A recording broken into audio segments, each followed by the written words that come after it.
সবাই হ্যাঁ।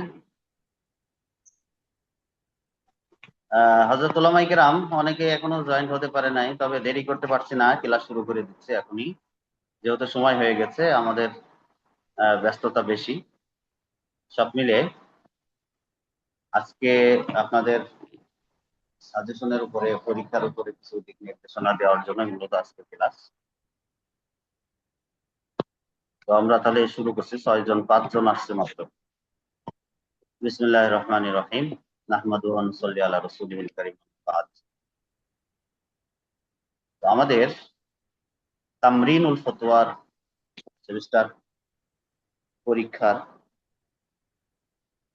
যে সাজেশন দেওয়া হয়েছিল, সেই সাজেশন অনুযায়ী আমাদের পরীক্ষা ইনশাল্লাহ প্রস্তুত হচ্ছে। এখানে আমরা দুরকম প্রশ্ন ছিল, কিছু ছিল তামরিন লেখার জন্য, আর কিছু ছিল আরবি কিছু প্রশ্ন, যে সংক্ষিপ্ত প্রশ্ন লেখা হচ্ছে আল-আসইলাতুল মুজিজা জিবান ইসনাইনি ফাকাত। তো আমাদের পরীক্ষায় এখান থেকে এখানে 4টি প্রশ্ন আছে। এই 4টি প্রশ্নের ভিতর থেকে 2টি প্রশ্নের উত্তর লিখতে হবে।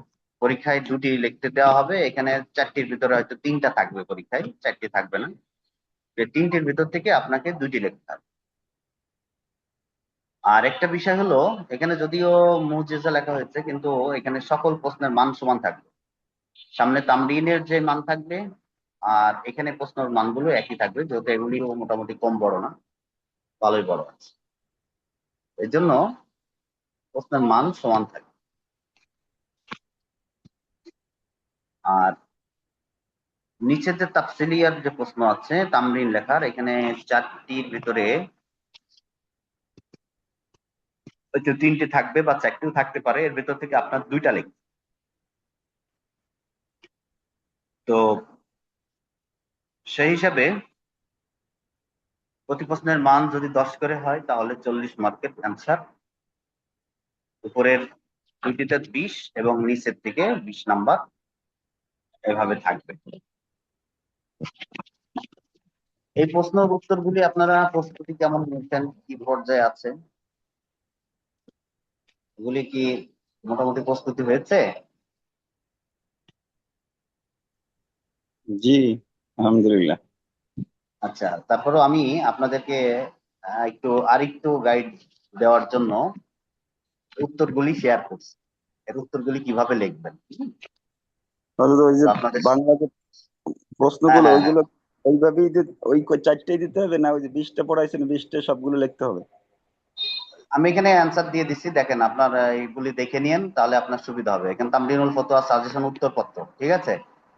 এটা অন্য অন্য অন্য শিক্ষকদের আবার এই উত্তর লিখে দেওয়ার কথা বললেন না, এটা মানে আদেশ বা তাদের কাছে অনুরোধ করেন না, এটা দায়িত্ব না, এটা আমি নিজের থেকেই করছি, ঠিক আছে? এখানে দেখেন, মা মান আল ফাতওয়া লুগাতান ওয়া ইসতিলাহান ওয়া মা আহমিয়াতুহা। এখানে সংক্ষেপে উত্তরে সাজানো আছে ভাষাগত অর্থ, কোনো জটিল বিষয়ের সমাধান বা স্পষ্ট ব্যাখ্যা দেওয়া। পারিভাষিক অর্থ, দলিলের ভিত্তিতে কোনো প্রশ্নকারীর জন্য আল্লাহ তাআলার শরঈ হুকুম বর্ণনা করাকে ফতোয়া বলে। এটা ছিল লুগাবি এবং ইসতিলাহি অর্থ। ফতোয়ার মাধ্যমে মানুষ শরীয়তের বিধান জানতে পারে। আল্লাহ তাআলা বলেন, ফাসালু আহলা যিকরি ইন কুনতুম লা তা'লামুন, অর্থ তোমরা যদি না জানো তবে জ্ঞানীদের কাছে জিজ্ঞাসা করো। ফতোয়া অত্যন্ত গুরুত্বপূর্ণ দায়িত্বপূর্ণ কাজ, তাই না জেনে ফতোয়া দেওয়া উচিত নয়। সাহাবায়ে কেরামও ফতোয়া প্রদানের ব্যাপারে সতর্ক ছিলেন। ইমাম শাফিঈ রাহমাতুল্লাহ আলাইহি বলেছেন, লা আদরি নিসফুল ইলম, লা আদরি নিসফুল ইলম, আমি জানি না এটিও অর্ধেক ইলম। বাস এতটুকু দিলেই এই প্রথম প্রশ্নের উত্তর মোটামুটি হয়ে যাবে, বেশি লম্বা প্রয়োজন হবে না। আচ্ছা, এরপরে দ্বিতীয় নম্বর প্রশ্ন ছিল মা সিফাতুস সালাসু জরুরিয়াতুল লিল মুফতি বাইয়িন মাআনিহা বিইখতিসার। ওই জরুরি 3টি গুণ, যে 3টি গুণ মুফতি সাহেবের জন্য খুব জরুরি, এর মানা সংক্ষেপে বর্ণনা করতে বলা হয়েছে। একজন মুফতির জন্য অপরিহার্য 3টি গুণ হলো ফিকহুন নফস, আত্মপরিচয় ও আত্মশুদ্ধির যোগ্যতা, নিজের নফস, নিয়ত ও চরিত্রকে বুঝতে পারা, এবং অহংকার, রিয়া ও খ্যাতির লোভ থেকে বেঁচে থাকা। প্রয়োজনে আমি জানি না বলার সাহস বা অভ্যাস তৈরি করা। 2 নম্বর গুণের কথা ছিল ফিকহুল ওয়াকিয়া, বাস্তবতা বোঝার যোগ্যতা, মানুষ, সমাজ, সময়, পরিবেশ, প্রয়োজন ও সমস্যার বাস্তব অবস্থা সঠিকভাবে বুঝতে পারা। বাস্তবতা না বুঝে ফতোয়া দিলে অনেক সময় উপকারের পরিবর্তে ক্ষতি হতে পারে। সংক্ষেপে এখানে যতটুকু না বললেই নয়, অতটুকু কথা এখানে যুক্ত করা হয়েছে। প্রশ্ন তাকবীর, সঠিকভাবে প্রয়োগের দক্ষতা। সঠিক মাসালাকে সঠিক ব্যক্তি, সময় ও পরিস্থিতিতে যথাযথভাবে প্রয়োগ করা, কঠোরতা ও শিথিলতার মধ্যে ভারসাম্য রেখে হিকমতের সাথে সমাধান দেওয়া, এই তিনটা জিনিস খুব জরুরি ছিল। 3 নম্বর প্রশ্ন ছিল উজকুর আহাম্মাল মাহারাত লাজিমা লি কিতাবাতিল ফতোয়া। ফতোয়া লেখার জন্য যেই সমস্ত দক্ষতা প্রয়োজন সেগুলি আলোচনা করতে বলা হয়েছে। তো ফতোয়া লেখার জন্য প্রয়োজনীয় গুরুত্বপূর্ণ দক্ষতাগুলো হলো আরবি লিখন নীতি ও কাওয়াইদুল ইমলা সম্পর্কে জ্ঞান থাকা, বাংলা ও আরবি বর্ণমালা সঠিকভাবে লিখতে পারা, বাংলা ও আরবি বিরাম চিহ্ন ব্যবহারের নিয়ম জানা, শুদ্ধ বাংলা বানান সম্পর্কে জ্ঞান থাকা, বাংলা বর্ণমালার মাত্রা জ্ঞান থাকা, সাবলীলভাবে বাংলা লেখার যোগ্যতা অর্জন করা, ফতোয়া উপস্থাপন, বিন্যাস ও লেখার পদ্ধতি সম্পর্কে জ্ঞান ও অনুশীলন থাকা। তো এইটুকু লিখলে ইনশাল্লাহ এই প্রশ্নের উত্তর হয়ে যাচ্ছে। উযকুরিল আসবাব আল্লাতী ইয়াহতাজু ইলাইহাল মুফতি ওয়াক্তা কিতাবাতিল ফতোয়া। ফতোয়া লেখার সময় মুফতি যে সমস্ত আসবাবের প্রয়োজন অনুভব করেন, যেগুলি তার সামনে থাকার দরকার, সেইগুলি উল্লেখ করতে বলা হয়েছে।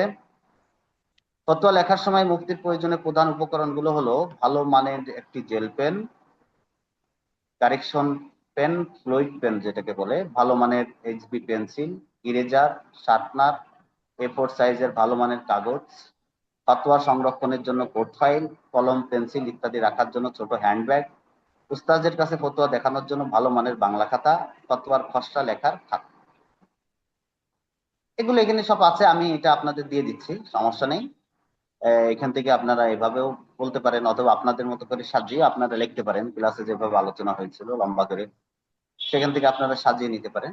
এভাবে শর্টকাটেও এখানে যেইভাবে যে তরিকায় সাজানো হয়েছে এভাবে দিয়ে দিতে পারেন, তাহলে নাম্বার হয়ে যাবে ইনশাআল্লাহ।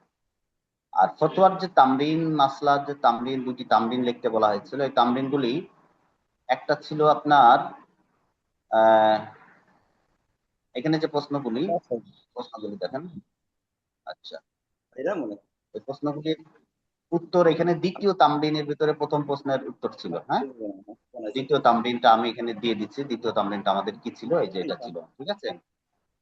আচ্ছা, এই দেখেন। আনতাই তো এই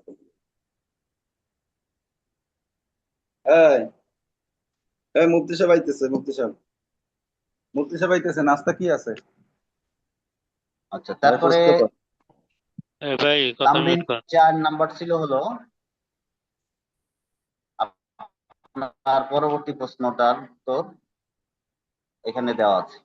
তামরিন 4 এখানে দিয়ে দিচ্ছি আমি, এটা আপনারা দেখে নিন।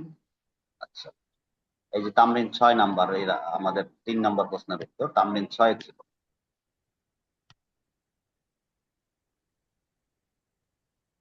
তামরিন 10 ছিল হলো 4 নাম্বার।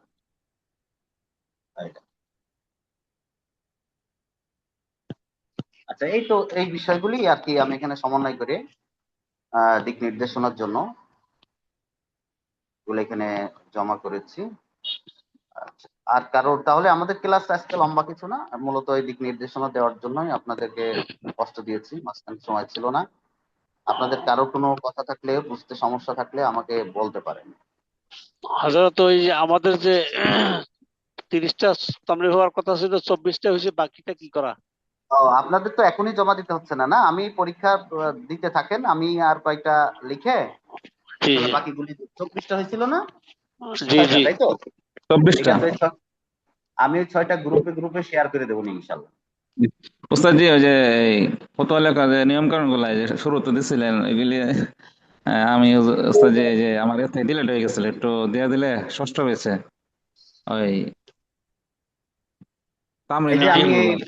এই যে এখন হ্যাঁ, আমি এটাই দিয়ে দিছি, সাজেশনের উত্তরপত্র, এই যে যেটা লিখছে এটাই আমি দিয়ে দিচ্ছি।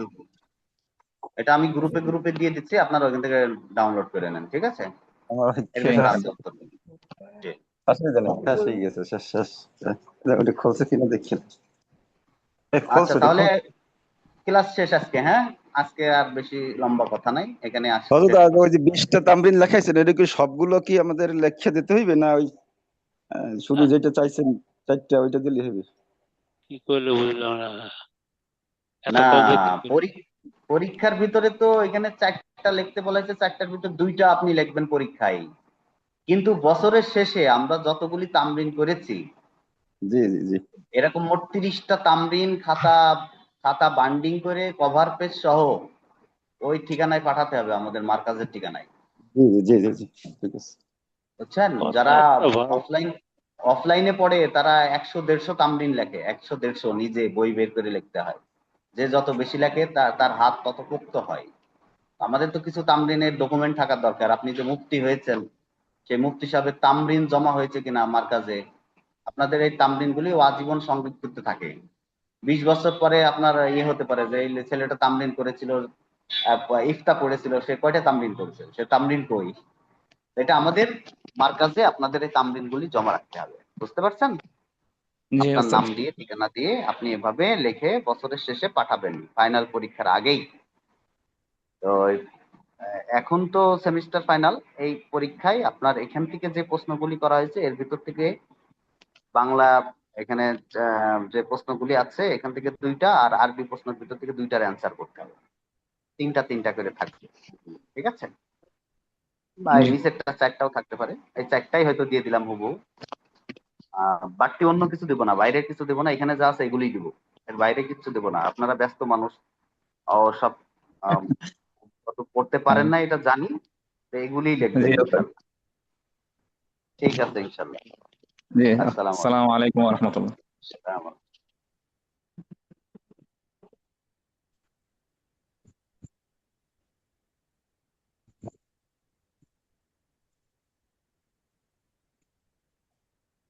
আসসালামু আলাইকুম রহমতুল্লাহ। আমাদের ষষ্ঠ ব্যাচে কে আছেন ভাই?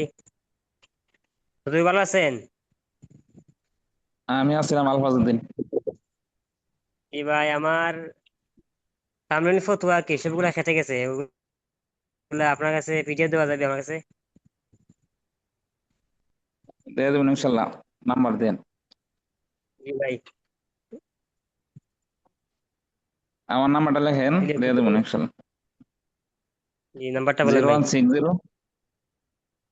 জি, 0160 জি ভাই, 0160। 194, জি জি। পরে 3টা 6 8।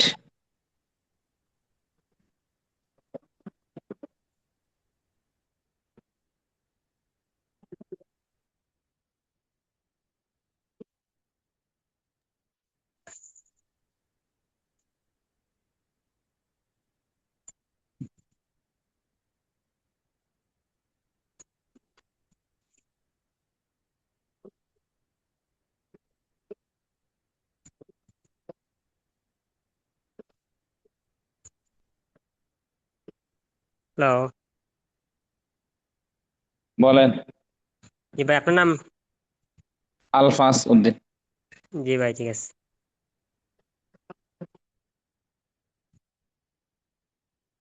জাযাকাল্লাহ।